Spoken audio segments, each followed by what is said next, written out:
A girl, too small to defend herself, was claimed from her cradle on a silent night in 1835. They told her story as a fairy tale to soften the truth. This was a pattern, not a fantasy.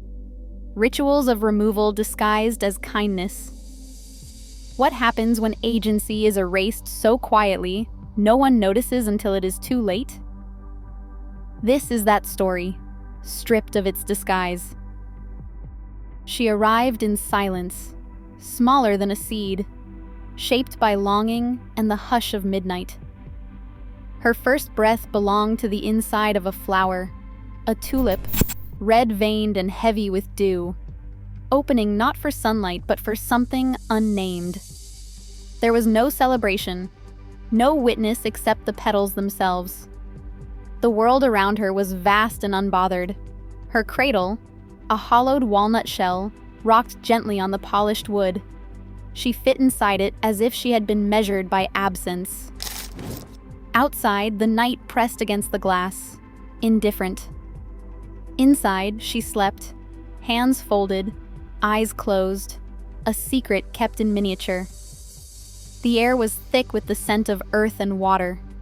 In that stillness, something moved. A shape, amphibious, certain, slipped through the open window, trailing the scent of pond mud and cold leaves. It did not hesitate. The hand was not cruel, not hurried. It lifted the shell and the girl together, as if plucking a pebble from a stream. There was no struggle. The cradle left the table, the room, the only warmth she had known. The tulip closed again, its color deepening in the dark. No one called out. No alarm was raised. The one who took her believed in his right to claim what was small and unguarded. This was not a theft, but a transaction the world had already accepted. The journey from flower to water was short, silent, and unremarked. The shell floated in the palm of a hand that did not tremble. The night offered no protest, no witness. The girl did not wake. Her world shifted from the soft promise of petals to the damp certainty of being chosen by someone else. Power changed hands without noise or violence. The cradle rocked once more, then was carried away, leaving nothing but the memory of a tulip opening in the dark, and the certainty that safety, once broken, does not return. The water did not keep her long. Morning brought a new claimant, a beetle, lacquered and iridescent, whose grip was careful but absolute. He lifted her from the leaf as if inspecting a rare specimen, turning her in the thin light. Around him, others gathered, their eyes cold and curious. She was held aloft, displayed among wings and shining shells, her smallness a novelty to be admired, questioned, and judged. The beetles discussed her shape, her lack of antennae, her silence. Their voices were measured, almost bored. She did not speak. It did not matter. Their verdict was delivered without malice. She was not one of them. The beetle released her, not with regret, but with the indifference of someone returning a borrowed object. She fell not far, landing on a patch of moss, alone again but no longer untouched. The day passed in fragments. Sunlight filtered through reeds, the slow crawl of insects, the sound of distant water. Hunger and cold crept closer. She wandered, always smaller than the grass, her footsteps vanishing behind her. Evening brought a new figure, different from the others. A field mouse, gray and brisk, discovered her in the roots. The mouse spoke with the authority of someone used to managing small lives.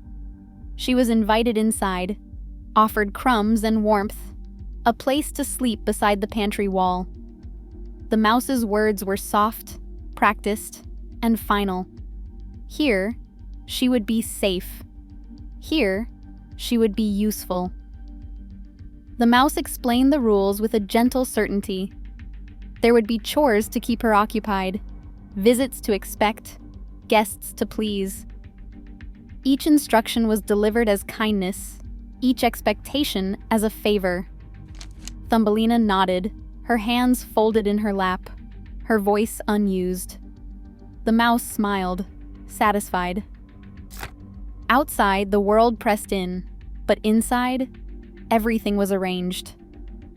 Thumbelina's days became ordered, her movements prescribed. She passed from display to duty, from one set of hands to another, each believing they had given her something better. No one asked what she wanted. Each new caretaker vanished as soon as their part was done, leaving her always in the care of someone else. The days arranged themselves into patterns. Morning began with the same instructions, spoken softly and without pause. There were crumbs to sweep from the pantry floor, seeds to sort by size, threads to untangle and wind. Her hands moved automatically, guided by the needs of the house, never hurried, never idle.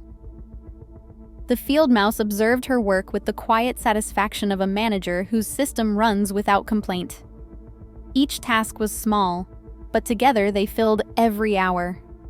Thumbelina learned the rhythm of expectation, the measured voice assigning duties, the brief nod of approval, the silence that followed when she completed a chore. No one watched her closely, but nothing escaped notice. The house itself seemed to keep a record of what was done, what was missed, and what must be repeated. Each evening, the mouse would review the day in a voice stripped of warmth, marking what had been accomplished and what still required attention. Thumbelina nodded in reply. Her words were unnecessary. She slept beside the pantry wall, waking before the first light, always ready to begin again. Outside, the world withdrew further with each passing day. The tunnels leading away from the mouse's rooms grew darker, the air colder, the earth pressing closer. Visitors arrived on schedule, their faces blank with routine. They spoke of the future as if it were already written, discussing arrangements and alliances in tones that left no room for question. Thumbelina listened as her life was divided and allotted. The mouse described a marriage to the mole, a neighbor of means, a match of security. Thumbelina's answer was assumed. Her days unfolded as a ledger, each entry a task completed, each line a decision made without her. Compliance became habit, then necessity. Resistance faded, replaced by the steady certainty that nothing would change, and nothing would be asked of her except that she continue. The ground thawed, but the air in the tunnels stayed heavy. Thumbelina swept crumbs, wound threads, listened to the mouse's plans for her future. Each day repeated the last, each word spoken as if the outcome had already been decided. Then, as if the world itself had grown tired of routine, something shifted. A sound, thin and unfamiliar, echoed from the farthest end of the passage. It was not the mouse, nor the mole, nor any voice she recognized. It was a tremor in the silence, a memory of warmth that did not belong underground. She followed the sound, drawn not by hope, but by the absence of anything else. There, half buried in the earth, lay the swallow, its feathers dulled by dust, its eyes closed, its breath shallow. Thumbelina touched the bird's wing. The swallow trembled, alive but stranded, caught between seasons like a secret forgotten by spring. She gathered scraps of cloth, pressed crumbs to its beak, whispered nothing at all. The bird survived the winter because she did not stop caring for it, though no one had asked her to try. When the ground softened and the air above grew lighter, the swallow opened its eyes. It spoke in a language of movement, not words. Thumbelina watched as it stretched its wings, uncertain and unsteady. The bird looked at her, and she understood. It would not stay. The moment arrived without warning. The swallow crouched, spread its wings, and Thumbelina climbed onto its back, not as a choice, but as the only thing left to do. The tunnels fell away.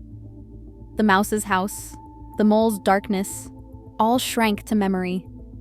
The world opened, wide and cold. Below, fields blurred into rivers and forests. The wind pressed against her skin, sharp and unfamiliar. She did not steer, did not decide the direction. The swallow rose higher, carrying her toward a horizon that promised nothing. The sky was vast, the earth far below, and Thumbelina was no more in control than she had ever been. Her escape belonged to chance, a passing wing, a borrowed flight, a freedom that asked nothing of her except to hold on and not look down.